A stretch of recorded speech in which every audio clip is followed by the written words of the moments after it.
আজকের এই রোমাঞ্চকর ভৌতিক গল্প রহস্যময় খাট এই চ্যানেলে প্রত্যেককে স্বাগত জানাই। বন্ধুরা, সাবস্ক্রাইব করতে ভুলবেন না। চলুন তবে কথা না বাড়িয়ে শুরু করি। আরে ভাই, রহস্যটা কি? সত্যি করে বলো, না হলে তোমাকে এখানেই পেটাবো। একদম সব সত্যি কথা বলো। যেদিন থেকে এই খাট আমার বাড়ি গেছে, অনেক উল্টো পাল্টা ঘটনা ঘটছে আমার সঙ্গে, আর কিছুতেই সহ্য করব না।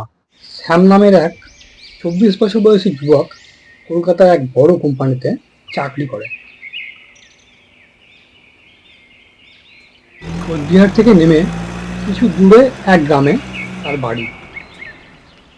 বছর পাঁচেক কলকাতায় চাকরি করার পর সে বিরক্ত হয়ে কাজ ছেড়ে বাড়ি চলে আসে। সে কোম্পানির কাজ করতে খুব বিরক্ত হয়ে উঠেছিল। মালিককে অনেক রকমের বাহানা দেখিয়ে সে কাজ ছেড়ে গ্রামে চলে আসে। তার প্রথম থেকেই কাজ করার কোনো মনই ছিল না। তার ইচ্ছে ছিল সে আরাম করে ঘুমিয়ে খেয়ে ঘুরে বেড়িয়ে জীবন কাটানো তার খুব ইচ্ছে ছিল। শ্যাম মনে মনে আরো ভাবতো একজন মেয়ের সঙ্গে বিয়ে করবে, যে নিজে চাকরি করে, তার সেবা যত্নও করবে, ও তার জন্য যেন খাবারও বানায়। তার চিন্তা ভাবনা এরকম প্রথম থেকেই ছিল। সে চাকরি করত শুধু সমাজ আর পরিবারের চাপে পড়ে, কিন্তু সে হঠাৎ চাকরি ছেড়ে বাড়ি চলে আসে। ধুর, এত চাকরি বাকরির চাপ আর নিতে পারছি না। বাড়ি গিয়ে একটু আনন্দ ফুর্তি করবো। শ্যামের বাড়ি ছিল মধ্যবিত্ত প্রকৃতির। তারা বাড়িতে মা বাবা ভাই ও বোন সবাই একসঙ্গে থাকতো। শ্যাম ছিল সব থেকে বড়। শ্যাম বাড়ি গিয়ে বলে, এই দেখো মা, আমি চলে এসেছি। আমি চাকরি ছেড়ে একবারে চলে এসেছি। এ কি ব্যাপার? এ তুই কেমন কথা বলছিস? বাড়ির সবাই যেন তার দিকে তাকিয়ে অবাক হয়ে যায়। কে কি তাকে বলবে কিছু ভেবেই পাচ্ছিল না তার এসব কথাবার্তা শুনে। তখনই বাবা বলে ওঠে, তুমি তোমার জীবনকে নিয়ে এভাবে ছিনিমিনি খেলছো কেন? পাড়া প্রতিবেশী সহ বাড়ির সবাই তাকে বোঝানোর অনেক চেষ্টা করে, কিন্তু সে কিছুতেই বুঝতে চাইছিল না। বাড়িতে এসেই সে তার ছোট ছোট জিনিস নিয়ে বিরক্ত প্রকাশ করতে থাকে। আমি এতদিন পর কলকাতা থেকে আসছি, কোথাও কোনো গোছগাছ করে রাখিনি। কোনো ভ্যালুই নেই মনে হচ্ছে আমার। আমার ঘর এরকম কেন? বিছানার মধ্যে এসব পড়ে আছে কেন? আর আমার ঘরে যে খাট ছিল, সেটাই বা কোথায়? এভাবেই সে ঘরে ঢুকে চিৎকার করতে থাকে। মানে এর ঘরে একটি খাট ছিল, সেটা বিক্রি করে দেয়। সেটা অনেক পুরনো হয়ে গেছিল। তাছাড়া শ্যামও সেখানে থাকতো না। আসলে সেই খাটেই সে বড় হয়েছে, তাই তার খুব পছন্দের ছিল সেই খাটটি। সে শুধু নিজের কথাই ভাবছিল, বাড়ির মানুষেরা কি ভাবছে তা সে কখনোই ভাবতো না। ভাবনা চিন্তাই তো ছিল না তার, না হলে কি আর চাকরি ছাড়তে পারে? চাকরি ছাড়ার পর বয়স্ক মা বাবারা যে কতটা মর্মাহত হতে পারে সে কি সে কোনোদিন ভেবেছে? তোমরা আমার খাট কেন বিক্রি করেছো? আমি ভাতও খাবো না, আমি কিছুই করবো না। এভাবেই সে বাড়ির প্রত্যেকটা মানুষকে উত্ত্যক্ত করতে থাকে।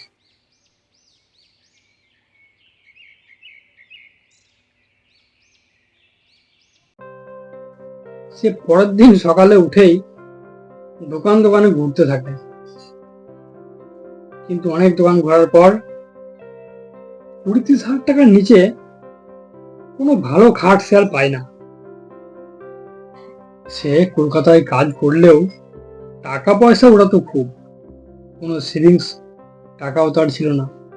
এক কথায় বলতে গেলে সে কোনো বুদ্ধিমান ছেলে তো ছিলই না, যেটা তার চারিত্রিক বৈশিষ্ট্য দেখে বোঝা যায়।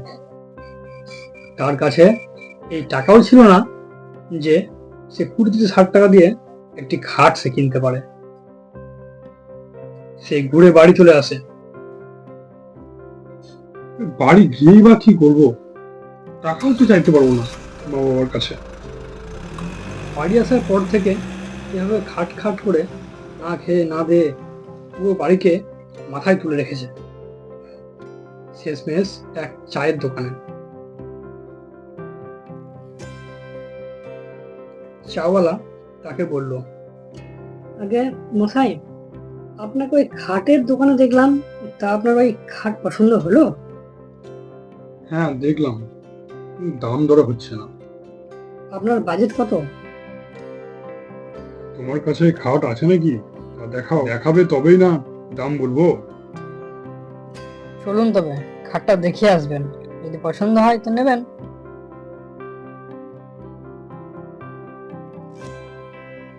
চাওয়ালা তাকে বাড়ি নিয়ে যায়। খাটটি দেখে তার বেশ পছন্দ হয়ে যায়। তা কত দেবে বলো? আমার কাছে 6,000 টাকা আছে। দাদা 8-2 হাজার লাগবে, না হয় আমার লস হয়ে যাবে। তো বেশ ঠিক আছে, 8-2 হাজার না হয় পরের মাসে দিয়ে যাব। এই বলে শ্যাম 6,000 টাকা দিয়ে খাটটি নিয়ে চলে যায়।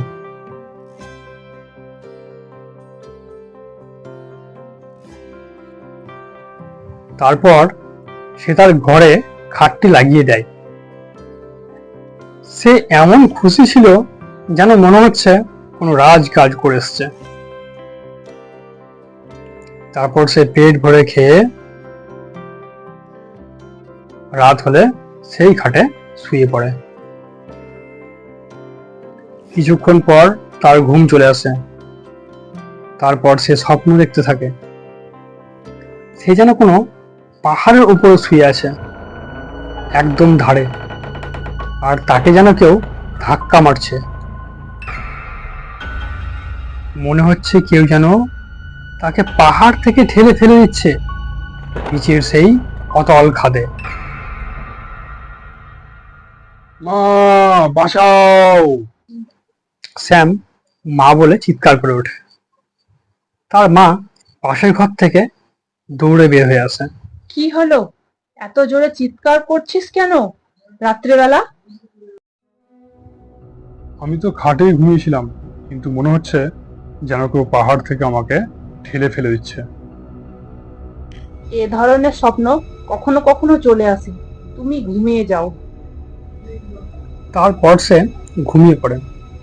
কিছুক্ষণ পরে তার ঘুমও চলে আসে। কিন্তু তার সঙ্গে এরপরে যে ঘটনাটি ঘটতে চলেছে তা হচ্ছে অত্যন্ত ভয়ানক। কিছুক্ষণ পর তার মনে হতে থাকে 3-4 জন তার বুকের উপর চেপে তাকে দাবিয়ে দাবিয়ে মারছে। সে এটা নিজেও অনুভব করতে থাকে। এটা স্বপ্ন তো নয়, সত্যি তার বুকের উপর কেউ যেন চেপে তাকে পিষে মারার চেষ্টা করছে। সে কিছুতেই চোখ খুলতে পারছে না। সে মনে মনে ভাবে যে পা তুলবে, কিন্তু পা তুলতে গেলেই দেখে পা তার শিকল দিয়ে বাঁধা। তার শরীরে এত ব্যথা হচ্ছে, তবুও সে তার চোখ খুলতে পারছে না। তারপর শ্যাম হঠাৎ চিৎকার করে ওঠে, মা! এই চিৎকারের শব্দ শুনে মা পাশের ঘর থেকে বের হয়ে আসে।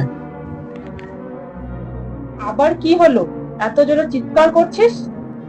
তার সঙ্গে এই রাত্রে ঘটে যাওয়া সব ঘটনা তার মাকে আবার সব বলল।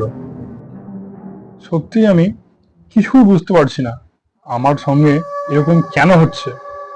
আমার পা বাঁধা ছিল লোহার শেকলে, আমি পা নাড়াতে পর্যন্ত পারছিলাম না। আমার শরীরে সত্যিই খুব ব্যথা হচ্ছিল। তুমি কি কোনো নেশা করে ঘুমিয়েছো? না না মা, ওসব আমি কিছুই করিনি। বেশ, ঠিক আছে, তাহলে তুমি নিচে শুয়ে পড়ো। তারপর সে মায়ের কথা মতো নিচে শুয়ে পড়ে। নিচে ঘুমালে সেই রাতে আর তার কোনো অসুবিধা হয়নি। পরের দিন সকালে তার ঘুম ভাঙে।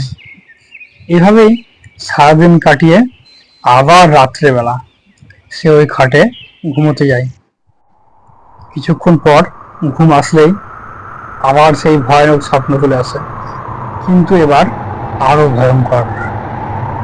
কেউ যেন তার বুকের উপর চেপে তার গলা টিপে ধরেছে। সে এটা সম্পূর্ণ অনুভব করতে থাকে। তার চোখ মুখ দাঁড়িয়ে যায়। সে কোনোভাবে চোখ খোলে। সে পরিষ্কার দেখতে পাচ্ছে তার দম প্রায় বন্ধ হওয়ার উপক্রম। তখন সে পা তোলার চেষ্টা করলে সে অনুভব করে যে তার পা শিকলে বাঁধা। সে কোনো মতে মা বলে চিৎকার করে ওঠে। তখনই অন্ধকার থেকে এক বুড়ি বের হয়ে আসে এবং তাকে বলে, এটা আমার জায়গা, আমার জায়গায় তুই কিভাবে ঘেরতে পারিস? সরে যা এইখান থেকে, না হলে মেরে ফেলবো। চলে যা এইখান থেকে। তারপর বুড়ি তার উপরে লাফিয়ে পড়ে। শ্যাম মা বলে চিৎকার করে ওঠে। মা ঘর থেকে বের হয়ে বলে, তুই কি পাগল হয়ে গেছিস নাকি, যে প্রতিদিন রাত্রে এভাবে চিৎকার করছিস? না মা, আজ আমার সঙ্গে অনেক ভয়ানক ঘটনা ঘটেছে। তোর বদ অভ্যাস আমি বুঝতে পারছি। তুই প্রতিদিন নেশা করে ঢুকেছিস। দাঁড়া, সকাল হোক, তোর বাবাকে বলছি। তোর বন্ধুদের সঙ্গ আমার ঠিক লাগছে না। দেখো মা, তোমার দিব্যি বলছি আমি কিচ্ছু নেশা ভাঙ করিনি। তারপর তার মা চলে যায়।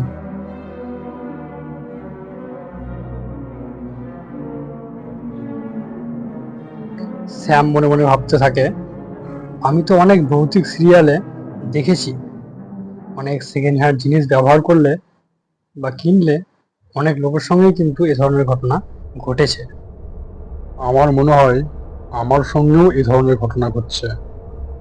সে মনের মধ্যে এতটাই ভয় পেয়েছে যে সে কিছুতেই আর ঘুমাতে পারছে না। যদি রাতে ঘুমালে তাকে মেরে দেয়, সেই ভয়ে সে সারা রাত জেগে বসে আছে। এভাবে সে বিছানায় বসে বসে মোবাইল দেখে সময় কাটায়। তখনই সেই বুড়ি আবার আসে। তুই কি চাস? বেঁচে থাকা অবস্থায় তো শান্তিতে থাকতে দিসনি, আবার মারা যাওয়ার পরেও শান্তিতে থাকতে দিবি না? আমার যা যা ভুল হয়েছে আমাকে ক্ষমা করে দাও। আমি কালকেই তোমার খাট রেখে আসবো। এখন আপনি আসুন আর এই আপনার জায়গায় আরাম করুন। শ্যাম প্রাণের ভয়ে বাড়ি থেকে বের হয়ে যায় আর সারা রাত বাড়ির বাইরে সময় কাটায়।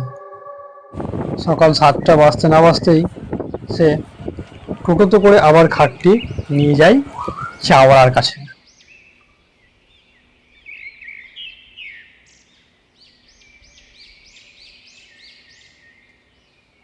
শ্যাম টোটো থেকে নেমে বলে, আরে ভাই, রহস্যটা কি? সত্যি করে বলো, না হলে তোমাকে এখানেই পেটাবো। একদম সব সত্যি কথা বলো। যেদিন থেকে এই খাট আমার বাড়ি গেছে অনেক উল্টো পাল্টা ঘটনা ঘটছে আমার সঙ্গে, আর কিছুতেই সহ্য করব না। তখন চাওয়ালা আমতা আমতা করে বলে ওঠে, এটা আমার মায়ের খাট। সে বেঁচে থাকাকালীন কোনোদিন এই খাটে কাউকে হাত পর্যন্ত লাগাতে দেয়নি, কিন্তু ভেবেছিলাম মা মারা যাওয়ার পরে সেই খাটটা হয়তো আমরা ব্যবহার করতে পারবো। কিন্তু সে কি, আমার ছেলে মানে কেউই বসতে পর্যন্ত পেত না। তাই ভেবেছিলাম খাটটি বিক্রি করে দিই, এটা তো আমাদের কোনো কাজে আসে না, শুধু ঘরের জায়গা বন্দি হয়ে বসে রয়েছে। তাই খাটটা বিক্রি করে দিয়েছিলাম। তখনই শ্যাম বলে ওঠে, তোমার পাল্লায় পড়ে আমি ফাঁসতে যাব নাকি? দাও আমার টাকা ফেরত দাও। তোমার খাট তোমার কাছেই রাখো। ঠিক আছে ভাই, আমাকে ক্ষমা করে দাও, আর কাল বিকেলে এসে তোমার টাকা নিয়ে যেও। তারপর চাওয়ালা ওই খাটটিকে একটি ঘরের মধ্যে বন্ধ করে চিরদিনের জন্য রেখে দেয়।